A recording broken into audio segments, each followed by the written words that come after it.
তো আপনাদের মধ্যেই অনেক কৃষক ভাইরাই কৃষক বন্ধুর রবি সিজনের টাকা পাওয়ার জন্য অধীর আগ্রহে অপেক্ষা করছেন। কিন্তু মাননীয় মুখ্যমন্ত্রী সরাসরি কৃষি দপ্তর থেকে একটি গুরুত্বপূর্ণ আপডেট আমাদের সামনে নিয়ে এসেছে। আপনার অ্যাকাউন্টটি কৃষক বন্ধু অফিসিয়াল ওয়েবসাইট থেকে কেওয়াইসি সম্পন্ন করতে হবে। যদি না করেন তাহলে কিন্তু আপনি রবি সিজনের টাকাটি নাও পেতে পারেন। তো আজকের এই ভিডিওর মধ্যে আমি বিস্তারিতভাবে আলোচনা করব আপনি কিভাবে আপনার অ্যাকাউন্টের কেওয়াইসি স্ট্যাটাসটি সম্পূর্ণভাবে আপডেট করবেন, কবে নাগাদ আপনি রবি সিজনের টাকাটি পাবেন, আর কি কি ডকুমেন্ট আপনাকে কেওয়াইসি সাবমিট করার সময় আপলোড করতে হবে। তাই ভিডিওটি স্কিপ না করে পুরোটা দেখুন। আর এই চ্যানেল থেকে আপনি যদি প্রথমেই ভিডিওটি দেখে থাকেন তাহলে অবশ্যই এরকম কৃষক বন্ধু বা সরকারি অন্যান্য প্রকল্পের আপডেট সবার আগে পাওয়ার জন্য চ্যানেলটিকে অবশ্যই সাবস্ক্রাইব করুন। আর এই ভিডিওটিকে অবশ্যই লাইক করুন, বেশি বেশি করে শেয়ার করুন। আর আপনি যদি এই ভিডিওটি ফেসবুক পেজ থেকে দেখে থাকেন তাহলে অবশ্যই পেজটিকে ফলো করবেন। চলুন ভিডিওর মূল অংশে যাই। তো কেওয়াইসিটি করার জন্য সর্বপ্রথম আপনাদেরকে অফিসিয়াল ওয়েবসাইটে চলে আসতে হবে কৃষক বন্ধু। এটার জন্য গুগলে কৃষক বন্ধু লিখে সার্চ করলে প্রথম যে ওয়েবসাইটটা আসছে এই ওয়েবসাইটটা কিন্তু আপনাদেরকে ক্লিক করতে হবে। ক্লিক করলেই কৃষক বন্ধুর অফিসিয়াল ওয়েবসাইটে আপনারা চলে আসবেন। ওয়েবসাইটে চলে এসে একটু নিচে স্ক্রল করার পরে এখানে একটা অপশন আপনারা দেখতে পাবেন যে নথিভুক্ত কৃষকের তথ্য। আপনারা অনস্ক্রিন দেখতে পাচ্ছেন, এখানে আপনাদেরকে ক্লিক করতে হবে। ক্লিক করার পরে হয়তো আপনারা দেখতে পাচ্ছেন সিলেক্ট অপশন বলে একটা অপশন শো করছে। এখানে কিন্তু আপনাদেরকে আপনার মোবাইল নাম্বারটি সিলেক্ট করে নিতে হবে।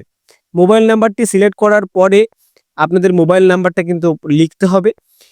এই যে আইডি কার্ড নাম্বার যে অপশনটা এখানে শো করছে, এখানে কিন্তু আপনার মোবাইল নাম্বারটা এখানে কিন্তু লিখে দিতে হবে।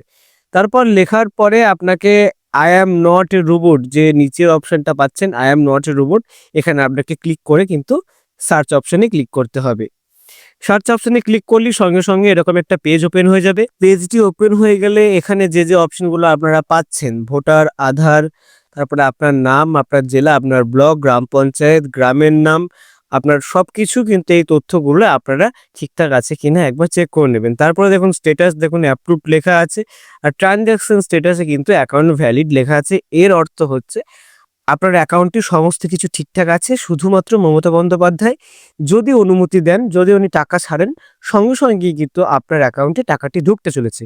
এরপরে কেওয়াইসি প্রসঙ্গ আমরা যদি আসি, এখানে দেখুন আধার কার্ড নাম্বার যেটা লেখা আছে, এই আধার কার্ড নাম্বারটা কিন্তু অনেকের অ্যাকাউন্টে লেখা নেই। এবার কৃষি দপ্তর যেটা চাইছে সেটা হচ্ছে যে ভোটার কার্ড আর আধার কার্ডের নাম্বার এই সব কিছু যেন ঠিকঠাক থাকে। এবার অনেকটা শুরুর দিকে যখন কৃষক বন্ধু আবেদন করা শুরু হয়েছিল তখন কিন্তু ওখানে আধার কার্ডটি দেওয়া বাধ্যতামূলক ছিল না। তখন অনেকেই হয়তো আপনারা ভোটার কার্ড দিয়ে অ্যাপ্লাই করেছেন। তো বর্তমানে অনেক কৃষকের অ্যাকাউন্টে কিন্তু আধার কার্ডের জায়গাটি ফাঁকা আছে। কিন্তু এখন বর্তমানে কৃষক বন্ধু প্রকল্পে যারা অফিসার আছেন তারা চাইছেন আধার কার্ড, ভোটার কার্ড যেন দুটোই ইনফরমেশন যেন আপনার অ্যাকাউন্টে ঠিকঠাক থাকে। তাই যে যে কৃষকের অ্যাকাউন্টে এখনো আধার কার্ড লিঙ্ক করা নেই তাদেরকে অতি অবশ্যই বলা হচ্ছে যে আপনারা আধার কার্ডটি লিঙ্ক করার জন্য অ্যাপ্লাই করুন। আপনাদের আধার কার্ডটি সংযোগ করার জন্য আপনারা জমা করুন। এবার জমা করতে গেলে আপনাকে যেটি করতে হবে সেটি হচ্ছে আপনার এলাকার যে এডি অফিস, সেই এডি অফিসে আপনি কিন্তু আপনার আধার কার্ডটি নিয়ে গিয়ে ওখানে কৃষক বন্ধু প্রকল্পে যারা অপারেটর আছে তাদেরকে গিয়ে যদি বলেন আপনার অ্যাকাউন্টের সাথে আপনার আধার কার্ডটি লিঙ্ক করবেন, ওনারা কিন্তু একদম ঠিকঠাকভাবে আপনার অ্যাকাউন্টের সাথে আধার কার্ড লিঙ্ক করে দেবেন। তো আশা রাখছি যে আমি ঠিকঠাকভাবে বোঝাতে পারলাম যে আপনি কেমনভাবে আপনার অ্যাকাউন্টের সাথে আপনার আধার কার্ডটি লিঙ্ক করবেন। এবার যাদের এখনো পর্যন্ত এই আধার কার্ডের নাম্বারটি ঠিক আছে বা ইতিপূর্বেই আপনাদের অ্যাকাউন্টের সাথে আপনারা আধার কার্ডের লিঙ্ক করে রেখেছেন, সেক্ষেত্রে কিন্তু আপনাদের কোনো কিছু করতে হবে না।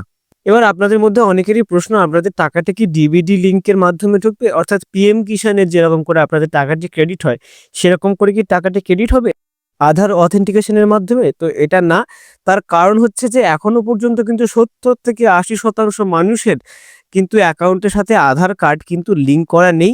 সেক্ষেত্রে কৃষি দপ্তর চাইলেও এটি পরবর্তীকালে হয়তো ওনারা করতে পারেন, কিন্তু এই মুহূর্তে ডিবিটি লিঙ্কের মাধ্যমে কিন্তু টাকাটি কোনোভাবেই ওনারা পাঠাতে পারছেন না।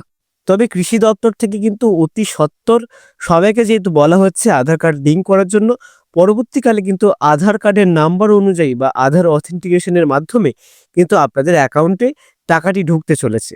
এবার অনেকেরই প্রশ্ন, টাকাটি কবে দেওয়া হবে সেক্ষেত্রে একটি বলবো যে এখানে দেখুন আপনার অ্যাকাউন্টে যেটা স্ট্যাটাস সেটা দেখুন অ্যাপ্রুভড লেখা আছে, আর ট্রানজ্যাকশন স্ট্যাটাস কিন্তু অ্যাকাউন্ট ভ্যালিড লেখা আছে।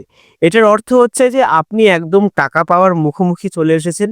মুখ্যমন্ত্রী মমতা বন্দ্যোপাধ্যায় যেদিন অনুমতি দেবেন সেদিনই কিন্তু আপনার অ্যাকাউন্টে টাকাটি ঢুকবেই। তো এই ছিল আজকের ভিডিও।